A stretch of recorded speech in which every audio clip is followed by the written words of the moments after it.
ಅದು ಅಲ್ಲ ಕೈ ನಿನ್ನ ಗುಣ ನೋಡಿ ಹೊಡೆಯದ ಕಣ್ಣ ಅದು ಚಲೋ ಅಲ್ಲ ಕೈ ನಿನ್ನ ಗುಣ ನನ್ನ ನೋಡಿ ಹೊಡೆಯದ ಕಣ್ಣ ಅದು ಸರಿ ಅಲ್ಲ ಕೈ ನಿನ್ನ ಗುಣ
ಕೊಡತನಲ್ಲಿ ಮಗನ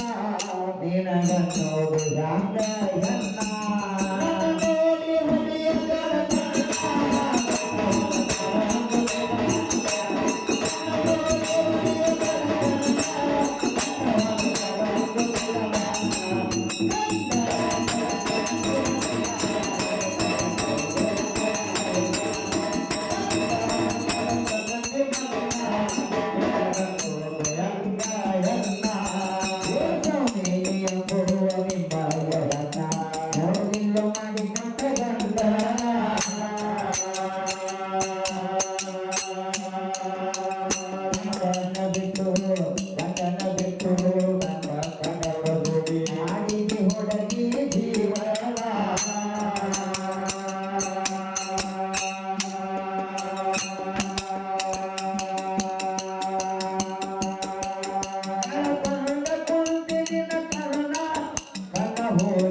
ಎನ್ನ ನೋಡಿ ಹೊಡೆಯದರ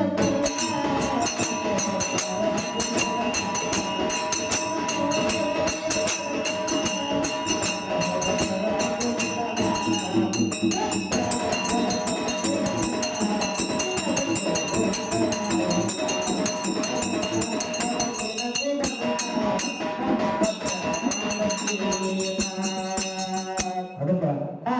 ಆತ್ಮೀಯ ಸಭಾ ಬಂಧು ಬಾಂಧವರು ಸಹ ಹೇಳ್ತಾರ ಅದೇನಪ್ಪ ಅಂತ ಕೇಳಿದ್ರ ಏನ್ರಿಪ್ಪ 18 ಪುರಾಣದಾಗ ಹೇಳೋದಕ್ಕೆ ಏನ್ ಮಾಡ್ಯಾವು ಏನಂತ ಗಂಡ ಮನೆಯಾಗಿದ್ರು ಪರಪುರುಷನ ಮೇಲೆ ಕಣ್ಣು ಹಾಕ್ಯಾರ ಹಂಗ ಕಾಮ ದೃಷ್ಟಿಗೆ ನೋಡ್ಯಾವ ಕಾಮ ದೃಷ್ಟಿಯಲ್ಲಿ ನೋಡಿದ ತಪ್ಪಿಗಾಗಿ ಏನಾಗೈತಿ ಎರಡು ಕಣ್ಣು ಹೋಗ್ಯಾವ ಎರಡು ಶಿಶಿಗೆ ಅವರ ಹೌದಲ್ಲ ಇನ್ನು ಮನೆಯಾಗ ದೇವರಂತ ಗಂಡ ಇದ್ರು ಒಂದು ದಿನ ಕರ್ಕೊಂಡು ಸುತ್ತ ಅನ್ನ ಉಣಿಸ್ಲಿಲ್ಲ ಉಣಿಸ್ಲಿಲ್ಲ ಅಡಿಗೆ ಮಾಡಿ ಅವ್ನು ಊಟ ಕೊಡ್ಲಿಲ್ಲ ಹೌದಲ್ಲ ಮಾಡಿದ ತಪ್ಪಿಗಾಗಿ ಏನಾಗೈತಿ ತಿನ್ನಕ್ ಕಾಣ ಸಿಕ್ಕಿಲ್ಲ ಭಿಕ್ಷೆ ಬೇಡ ನೋಡಿ ಓನೇ ತಿರುಗಾಗಿ ಹೌದಲ್ಲ ಈ ಭೂಮಿ ಮೇಲೆ ಇರ್ತಕ್ಕಂತ ಪ್ರತಿಯೊಂದು ಹೆಣ್ಮಕ್ಳು ಏನ್ ಮಾಡಬೇಕು ಗಂಡನ ಬಿಟ್ಟ ಪರಪುರುಷರನ್ನ ನೋಡಿದ್ದ ಕಲೆ ಆದ್ರ ಏನಾಗ್ತತಿ ಹೌದಲ್ಲ ಮುಂದಿನ ಜನ್ಮದಾಗ ಕಣ ಕಾಳು ಕೂಟುಗಳಾಗಿ ಹೋಗ್ತಾರೆ ಹೌದಲ್ಲ ಅದಕ್ಕೆ ಗಂಡ ಗುಣ ನಂತರ ಮಾಡ್ಬೇಕು ಗಂಡ ಮಾಡ್ಕೊಂಡ್ ನಂತರ ಮಾಡ್ಕೋಬೇಕು ಅವನ ಪಾದ ಸೇವೆ ಮಾಡ್ಬೇಕು ಮತ್ತೆ ಮಾಡ್ಬೇಕು ಹಾಸಿಗೆ ಮಾಡಿಕೊಡ್ಬೇಕು ಕಾಲಿ ನಿಂತ್ಬೇಕು ಗಂಡನ ವ್ಯವಸ್ಥೆ ಮಾಡ್ಬೇಕು ಬಟ್ಟೆ ಮಾಡ್ಬೇಕು ಹೌದಲ್ಲ ಹೌದು ಗಂಡನ ವ್ಯವಸ್ಥೆ ಎಷ್ಟು ಮಾಡ್ತಾರಲ್ಲ ಅಟ್ಟ ಅವ್ರ ಜನ್ಮಕ್ ಸುಖಾನ ಐತಿ ಮುಕ್ತಿ ಐತಿ ಸಿಟ್ಟು ಐತಿ ಹೌದಲ್ಲ ಹೌದು ಸಾಕ್ ನಂತರ ಸ್ವರ್ಗ ಒಂದ್ ಸಿಟ್ಟು ಐತಿ ಹೌದಲ್ಲ ಹೌದು ಅದಕ್ಕ ಈ ರೀತಿ ಗಂಡ ಹೆಣ ಮಕ್ಕಳ ಇರ್ತಕ್ಕಂಥವ್ರು ಗಂಡನ ಜೋಡಿ ಜೀವನ ಮಾಡಿದ್ರೆ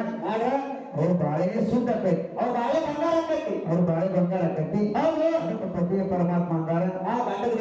ಹೌದಲ್ಲ ಗಂಡನ ಜೋಡಿ ಹೆಂಗ್ ಬಾಳೆ ಮಾಡ್ಬೇಕು ಅಂತಂದ್ರೆ ಹೆಣ್ಮಕ್ಳ ಹರಗಾಡು ಮನಸ ಹರಿದೇವ